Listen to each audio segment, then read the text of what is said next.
I'm insane. These are the books that I'll be taking on a 10-day vacation with me, a beach vacation.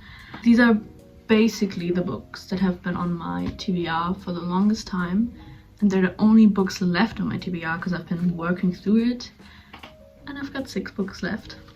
So I'll be reading these 6 books because I have no other chance, no other fucking option. This is the first one I'll be taking. It's also the newest addition to my TBR because I went to Milan last weekend and I bought this in a really gorgeous bookstore. It's The Girls by Emma Klein, and I'll just read you the blurb.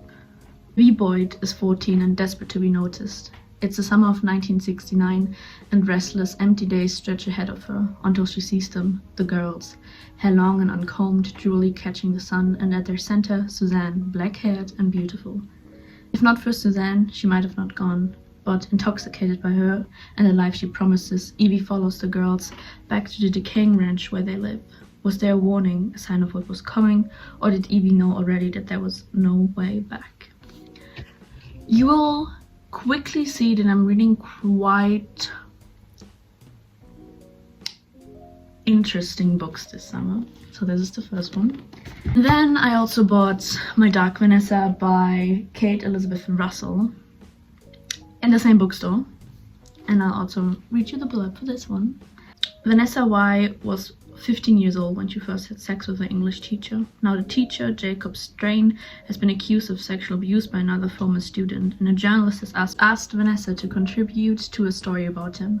But no one seems to understand that what Vanessa and Strain had together wasn't abuse, it was love, wasn't it? I've heard so many great things about this book and how emotional and eye-opening it is. I think for most of these, but especially for this one, huge trigger warning, please read them before you start reading this. Then the next one, I adore this cover, and I've also seen that they have it in different colors, and I love that. This one is Bunny by Mona Awad? I don't know. It's been sitting on my shelf for so long, and I wanted to pick it up so many times, but in my head I was like, I will need to finish the rest of the books first and then take this on vacation with me. Because for some reason I've chosen this vacation to be about silly girls. Let me read you the blurb. Samantha Heather Mackey is an outsider in her small, highly selective MFA program at Warren University. In fact, she's utterly repelled by the rest of her fiction writing cohort, a clique of unbearably twee rich girls who call each other Bunny. But then the bunnies issue with her with an invitation, and Samantha finds herself inexplicably drawn to the front door, across the threshold, and down the rabbit hole. Blending sharp satire with fairy tale horror, Bunny is a spellbinding trip of a novel from one fiction's most original voices. I think Bunny and the girls have like the same vibe, from what I know, from what I can tell. We will see. Okay, then we've got The Virgin Suicides by Jeffrey Eugene Dis? I probably fucked it up, but Jeffrey. You've probably seen this book all over the place, and I finally got my hands on it. And it has a long blurb. I'll read it anyway. The 5 Lisbon sisters, beautiful, eccentric, and now gone, had always been a point of obsession for an entire neighborhood. Although the boys that once loved them from afar have grown up, they remain determined to understand a tragedy that has defied explanation. The question persists. Why did all 5 of the Lisbon girls take their own lives? This lyrical and timeless tale of sex and suicide that transforms and mythologizes suburban middle American life announced the arrival of one of the greatest American novels of the last 30 years. This is I'm a Fan by Sheena Patel. Unnamed narrator of I'm a Fan is in a seemingly unequal relationship with the man I want to be with. She's also addicted to cyber stalking, the man's other lover, an online influencer she refers to as the woman I'm obsessed with. Written with a clear and unforgiving eye, this exhilarating debut explores obsessing love, race, privilege, and power dynamics, and heralds Sheena Patel as one of the most exciting and original voices writing fiction today. On Earth, We're Briefly Gorgeous by Ocean Vuong. First of all, look at this cover. It's so unbelievably stunning. This is a letter from a son to a mother who cannot read, written when the speaker, Little Dog, is in his late 20s. The letter unearths the family's history that began before he was born. It tells of Vietnam, of the lasting impact of a war, and of his family's struggle to forge a new future. And it serves as a doorway into parts of Little Dog's life his mother has never known.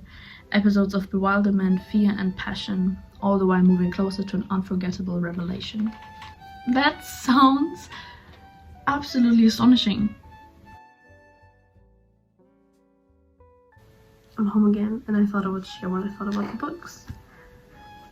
I started reading My Dark Vanessa on the plane, and my god, what a book. Kate Elizabeth Russell is a brilliant writer. Kate Elizabeth Russell is a brilliant writer. She really is. She really fucking is. And I was just really overwhelmed. A lot of emotions, a lot of disgust, and then through it all, I was just holding out love for anyone who's been through something similar to this. And I gave it like 4.75 stars. It's almost a 5-star.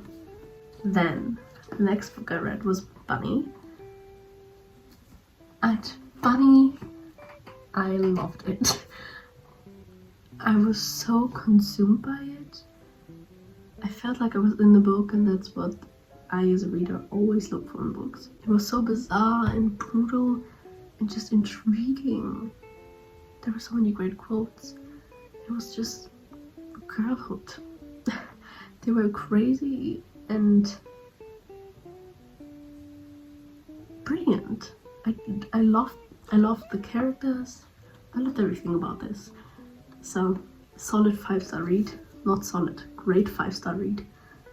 And I know I read this on summer vacation, but total autumn read. Then I read I'm a Fan. And at the beginning, I was not very into it. And then it clicked and I understood. There was like not much to understand, but something clicked and I felt what the main character was feeling. And I just really loved how fucked up she is, and how at her core she's just an obsessive woman who deserves way better. And there are so many good quotes, and what I loved most about this book are the story titles, because it's separated into are those chapters? I'm not sure. Great 4-star read. And if you want a quick weird book, this is it. Girls by Emma Cline. I've wanted to read Emma Cline for such a long time, and I finally did. First of all, Emma Cline, a genius. Her writing style, wow. This is also girlhood. A lot of these books were just basically girlhood. And these girls, I keep on thinking about them. When I first read it, I didn't think they would stay in my mind for so long, but they haven't left. I keep thinking about these tragic girls. I have to say, I think my expectations were too high, because I kept on hearing great things about Emma Cline, and she's great, but I think she has books that are better than this, or at least I hope so. So I'm definitely excited to read more, and I will read everything she has, because her writing set is immaculate. This just wasn't a great first pick. It was a great book though, and I gave this 3.5. My next read was The Virgin Suicide, so I'm sorry. And it's a good book. This, out of all of those, this is the most girlhood book that has ever girlhooded. I thought it was really interesting how it was out of the boy's perspective, which just made it all so much worse and annoying and disgusting, and I hated those boys. And this, I think I gave it 3 stars. I finished this the day before we got back home in one sitting. Ocean Vuong, I want to kiss your brain. You are a genius. I consider this now to be one of my favorite books ever, which is not surprising to those who've read it. The author really is a genius. He has such a great writing style. I could you not underlined like 5 quotes per page. So many great quotes. This story has been stuck in my head ever since I've read it. And it's just beautiful and devastating and heartbreaking. But at its core, it's just really beautiful. And I love this book. Easy 5-star read. I would have given it 6 if I could. Follow me on Storygraph if you want to. The link is in my bio. This is just so great. I hope you enjoyed. There's a vacation vlog coming on Sunday. And lots of love. Stay sexy.